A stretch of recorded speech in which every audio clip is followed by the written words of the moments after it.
Good evening and welcome to our season finale episode of Across the Pitch. We're the soccer show for people who think Harrogate is a military jet. Wait, hang on. What? Okay, well, the military jet is a Harrier, which is that airplane that can take off like a helicopter. Right, yes, the vertical liftoff thing. Yeah, okay, Yeah. I got you. Oh, wow. Ooh, good thing it's our season finale. We need to have an off-season to come up with more of those, hey, Phil? Harrier is the jet, but Harrogate is actually a city in England, and they have a football team, and Harrogate Town FC is actually the brand new home of our friend Scott Brown, who of course was the very first guest to ever join us on Across the Pitch. Scott has now joined us for a third time, and this is going to be our season finale episode for season 1. Season 2 will be kicking off, well, pretty much immediately, so we're not going to make you wait like they do on television, so that's a good or a bad thing depending on who you are. Yes.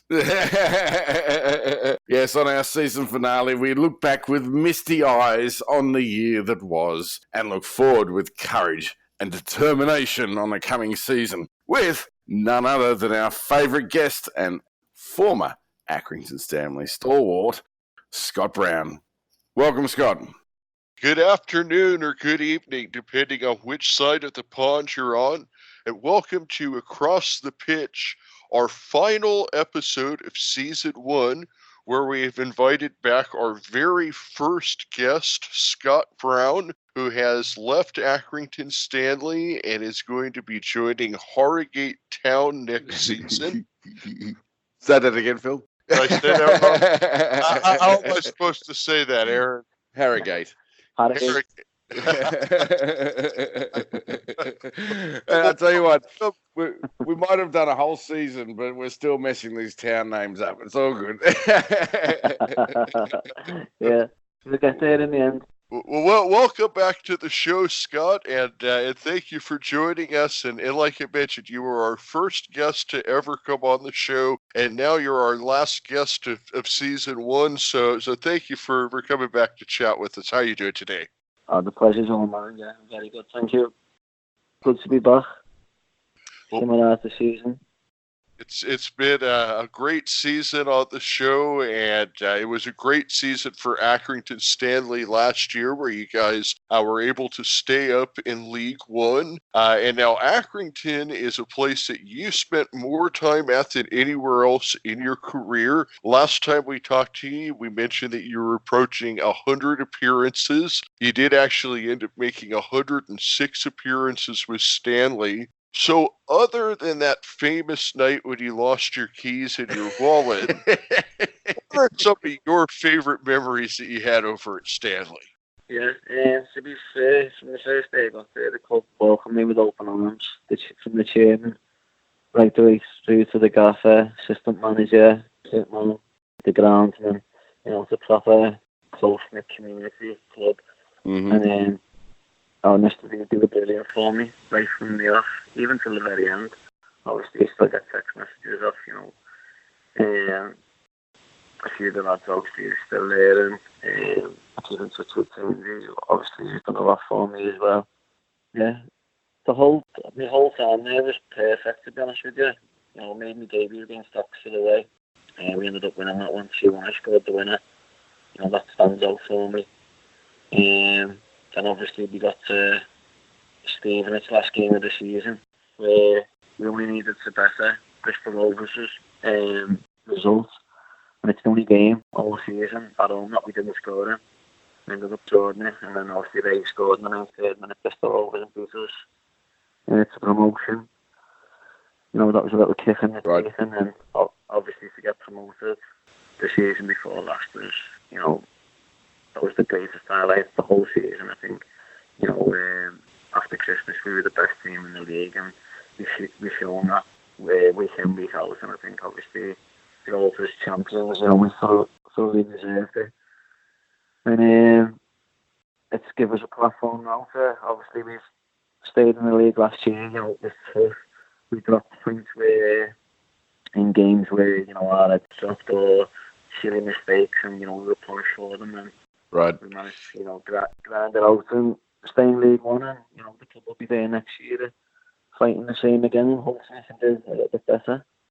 Yeah. We just got off the phone with Darren Woodhead, of course, and Josh Cook, who does the fanzine there for Accrington Stanley. And they said the same thing. It was a little bit touch and go there towards the end of the season, but you're up, and that's the important thing. You stayed up, and on to bigger. We had a meeting. I think there was about 5 or 6 games to go.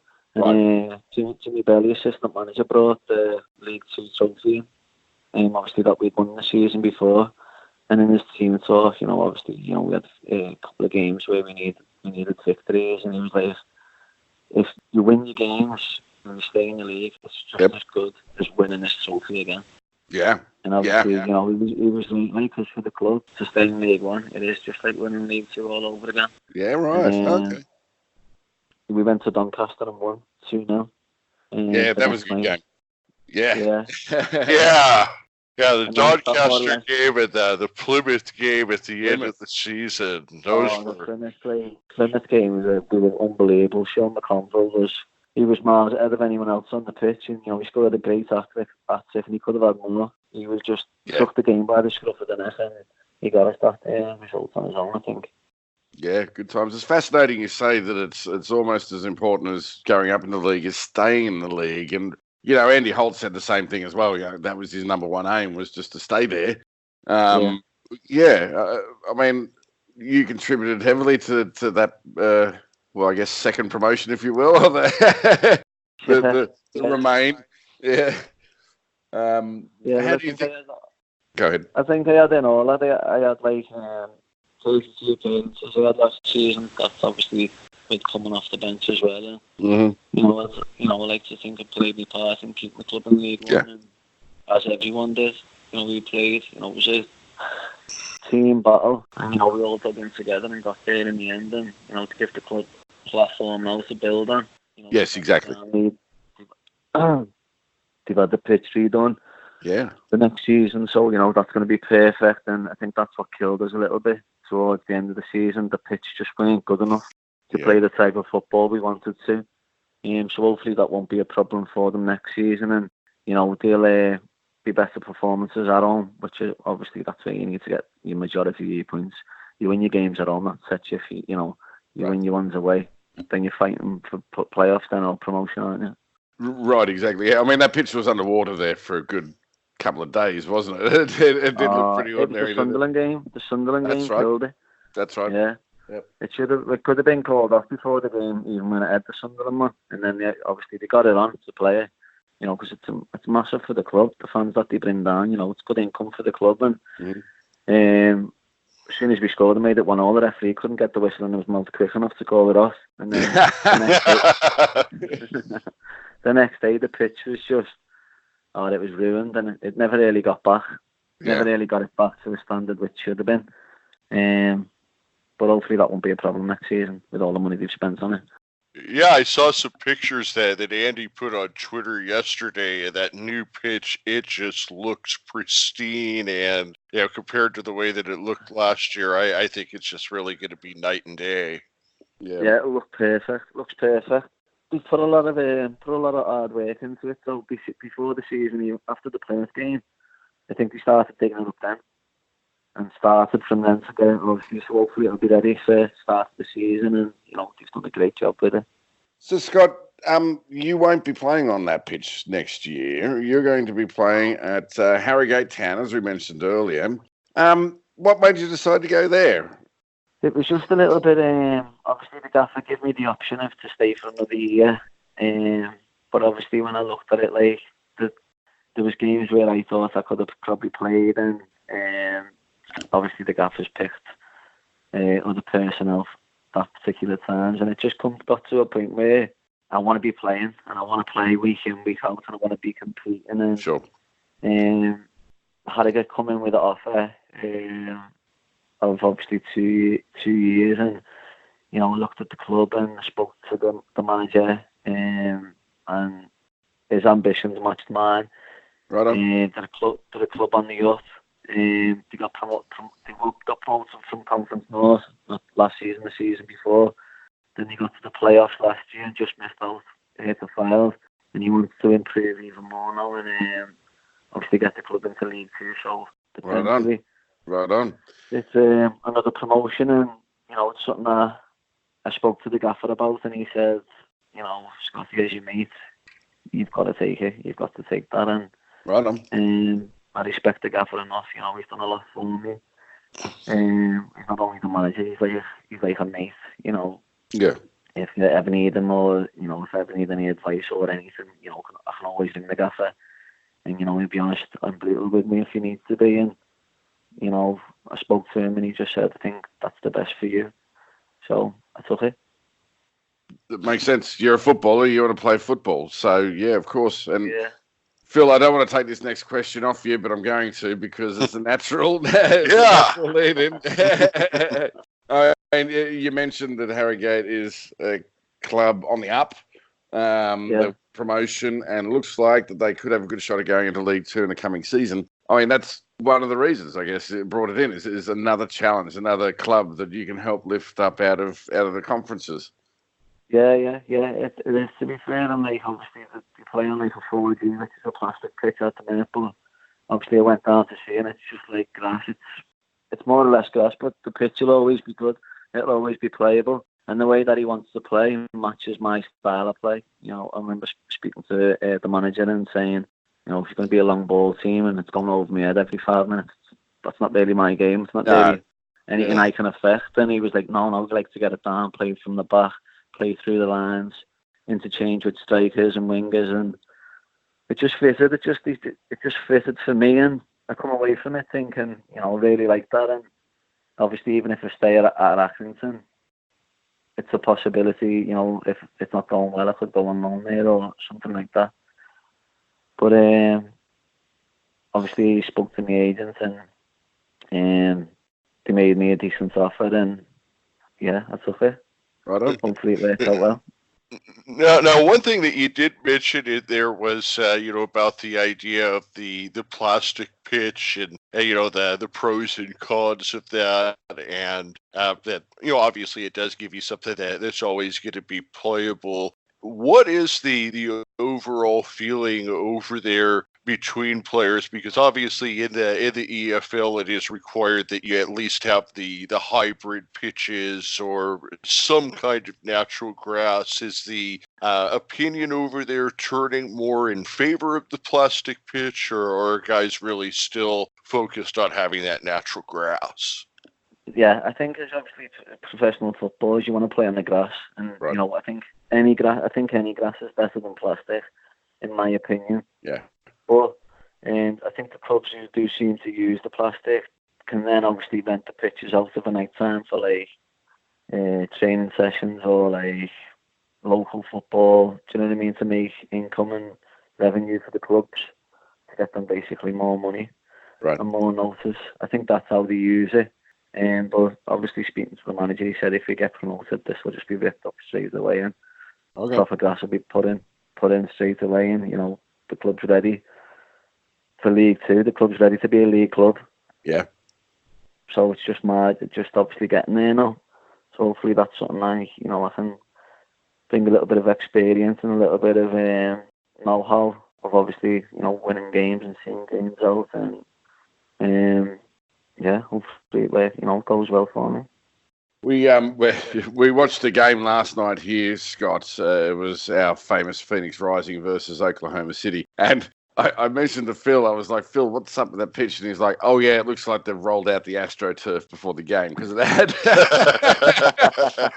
it had all these ridges through it. You could see the lines, and it was just awful. And it looked like they had just finished vacuuming it. Or what I was saying is that they were in Oklahoma, so I thought maybe they let some cows graze on their plastic pitch.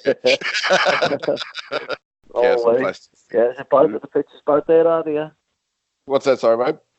Are the pitches bad there? Well, no, Phoenix plays on a proper grass field, but there is a considerable amount of plastic pitches. This one seemed to be on a racetrack, like a track and field event. Yeah, well, they man. did. They did. So in Oklahoma City, they redid the complex about 10 years ago, and it's a track and field slash football slash whatever they want to do there kind of thing. But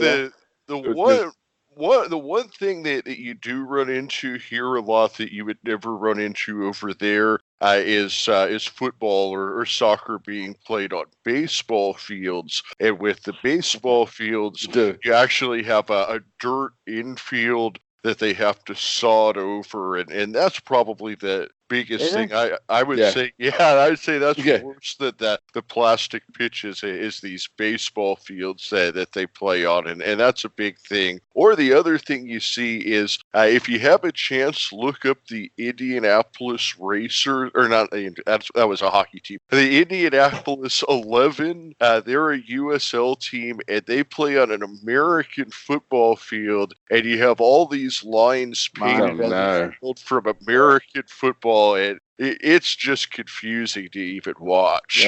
Nightmare. That's what I mean. At least they're playing soccer anyway, or football anyway, aren't they? At least they're trying to play. Roughly. Yeah. A little bit. I played more American football myself. Have you? Yeah, I played a little bit of American football in high school, a little bit of baseball.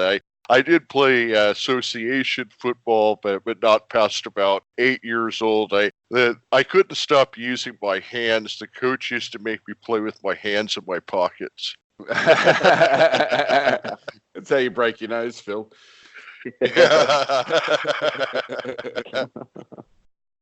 I think we need to talk a little bit about Harrogate because it's not well known outside of the UK, or probably even inside the UK for that matter.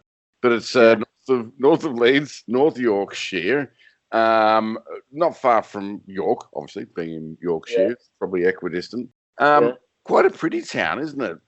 Yeah, that's lovely. It's a lovely area of England. There's a lot of money up them ways, I think, and scenery. And I think the manager was telling me there's 100,000 people live in the town. Mm-hmm. So obviously, there's potential for you if the club does obviously go through the leagues and keep climbing. There's potential there for a fan base, a big fan base, and as I said, before, the club is on the up. It's just obviously getting the right personnel and the right people in to take it, to where it can go. But I think they've got that. I think they've got a great platform. The manager, seems really, really, really nice and really good. As does the assistant, and it's a well-run club. So yeah, obviously, looking forward to it. Yeah.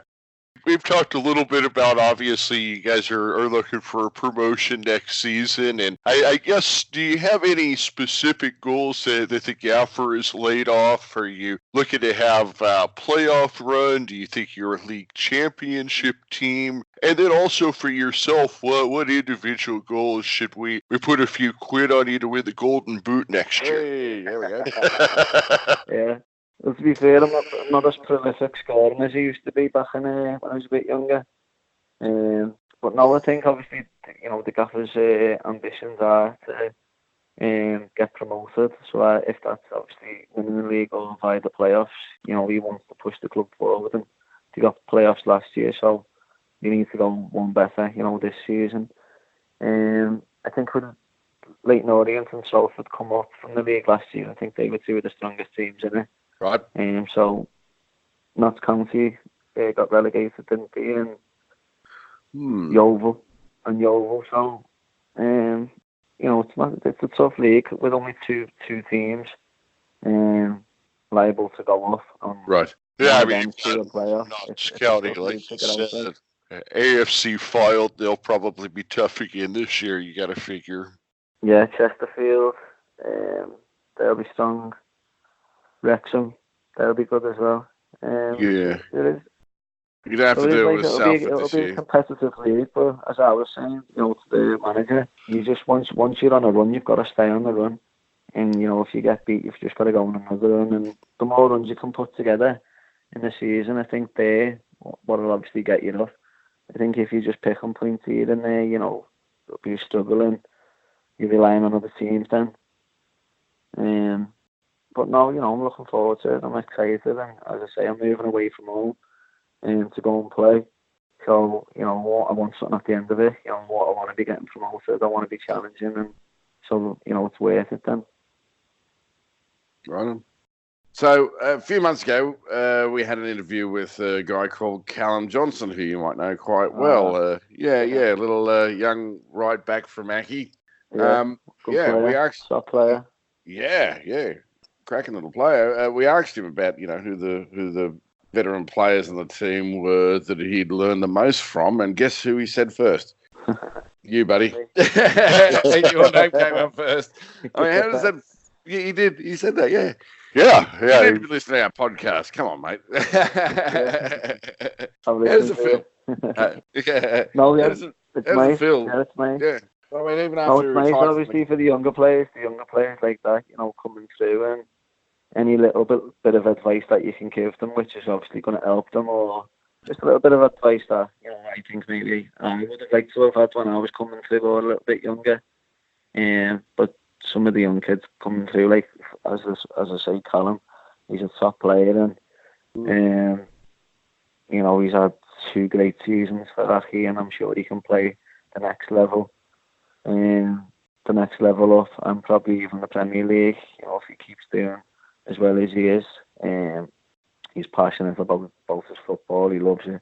He seemed like a very focused guy, where he's very focused on his career. And what impressed me is he even said, you know, something along the lines in his first season, he had gotten a suspension because of yellow cards, and he just said, you know, I sat down to myself and said, I can't get yellow cards like this anymore, and I think he's only had like 2 in 40 games since. So for a young guy to commit to that is amazing. Yeah, no, he is. He does work. He works very hard at his game, Colin, and you can tell that because he's come on so much.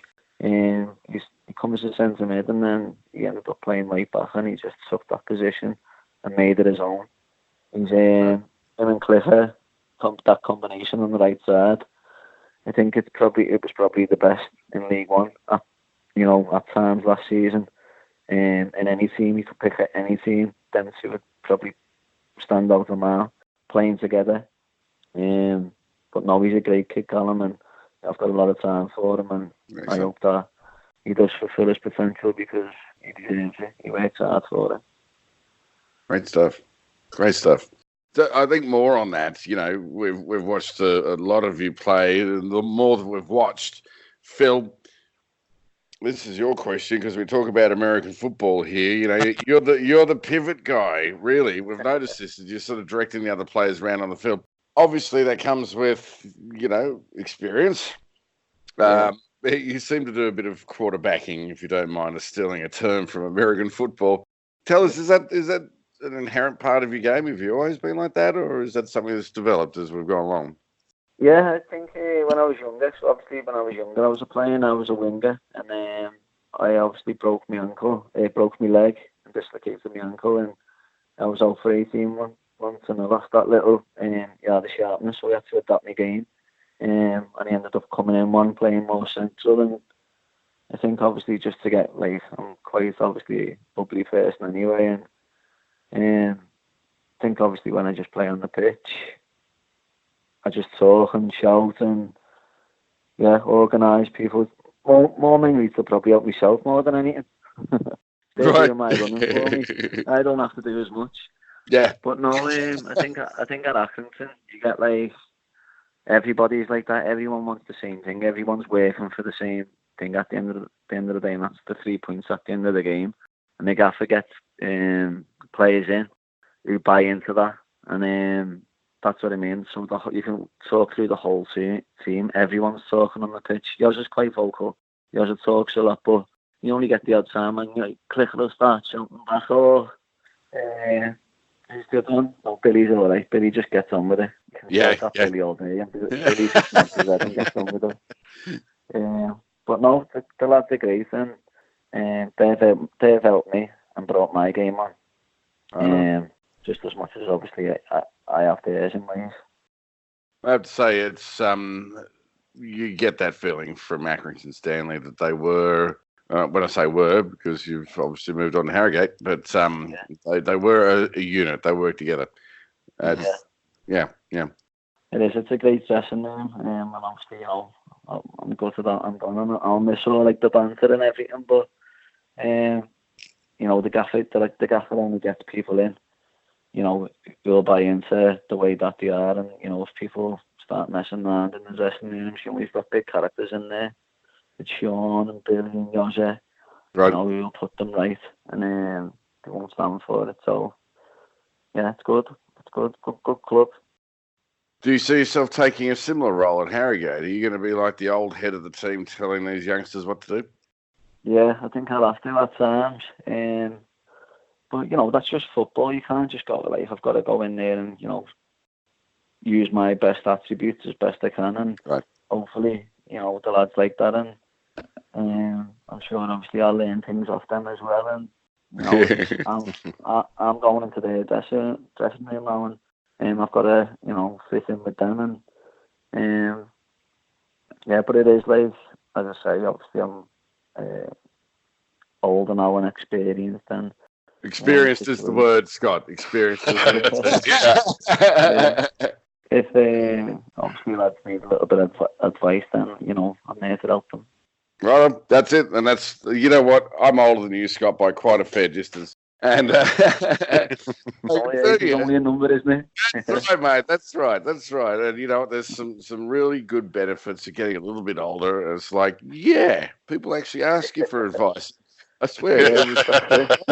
40. When I turned 40, all of a sudden people are asking me for advice. I'm like, what the hell? I was the same yesterday. I know what you mean. One of the things that you did mention, obviously, is that you're getting towards the end of your career and being one of the guys that guys look up to. And I know we've talked a little bit about this in our past interviews with you, but it seems like whenever you do hang up your boots, that it's going to be a natural fit for you to get into coaching. You see, you're a guy that really loves the game and has dedicated yourself to the craft. Do you, for instance, see yourself taking over when John Coleman retires one day? Would we see you do something like that ever? Yeah, I'd love that. I'd love the opportunity to do something like that, to be honest.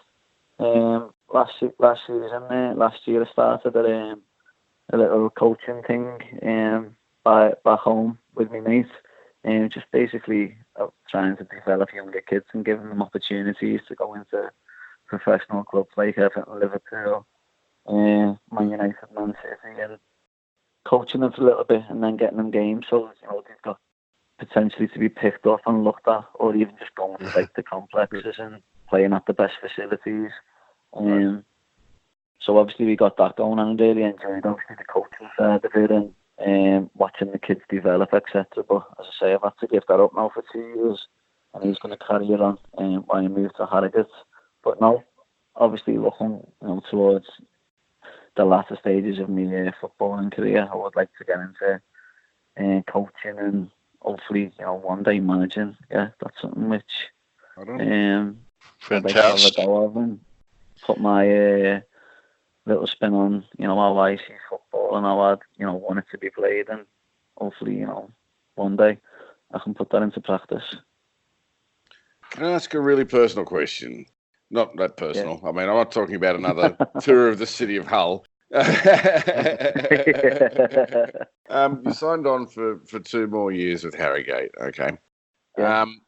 You're probably getting at the point of your career where things are winding down. Yeah. I guess, are you planning to play for 2 more years and then call it a career? That's it, we're done? Do you have plans for the future? What happens after that, basically, is what I'm asking. And, before you answer that question, I have to say we spoke to Brett Arran several months back now. And when it came to the end of his career, he didn't know what to do. His football was his life. And I guess what I'm asking is, are you prepared for that? Yeah. No, I'm not prepared for it. Not in the slightest. Obviously, I'd like to stay in football as long as I can. Ever since I could walk, I've kicked the football, and Right. it's something which I want to do as long as I can. So, and as long as my legs are still working and I can still run and I can still get about the pitch, I'll play as long as I can. There's a lad who plays for Morecambe called Kevin Ellison. I think he's just turned 40 and signed another year there, which will take him to 41. And, as long as I'm fit and I feel like I can offer something playing football, then, I'll play as long as I can. But I'm also not stupid enough to, if my legs have gone and I can't play, or I'm not as quick, or the younger lads are taking the mickey out of me a little bit. Which they want to do, they'll do that. Yeah. I'm clever enough to think, that's my time now. I need to look at something else. And then hopefully there'll be a job at a club somewhere where I can, start my coaching and work my way up. So you're going to keep your feet in the boots, so to speak. You're looking, obviously, at a career, coaching, managing. Excellent. Yeah. I'm sorry to be such a downer, Scott. Yeah. I really am. No. Yeah, you're going to be a natural as a manager. But no, obviously I've signed 2 years here. Hopefully, I'll fulfill them 2 years, and then there'll be another contract after it. That's what I want, and just hopefully my body wants the same. Yeah. I don't know. I just found that quite a profound interview with Brett because, he was just lost at the end of his career, and and he had a good career as well. Brett, he does the radio for Accrington, and he does it for now and again, always at Arran. Right. Always a nice fella. You do know that Peter Ramage is the defensive coach here for Phoenix Rising FC. Just saying. Yeah. Good on it, yeah. There's options over here, buddy, if you want to come over. I'll shout you beer if you do. Yeah, that's all I need, a little beer. Happy days.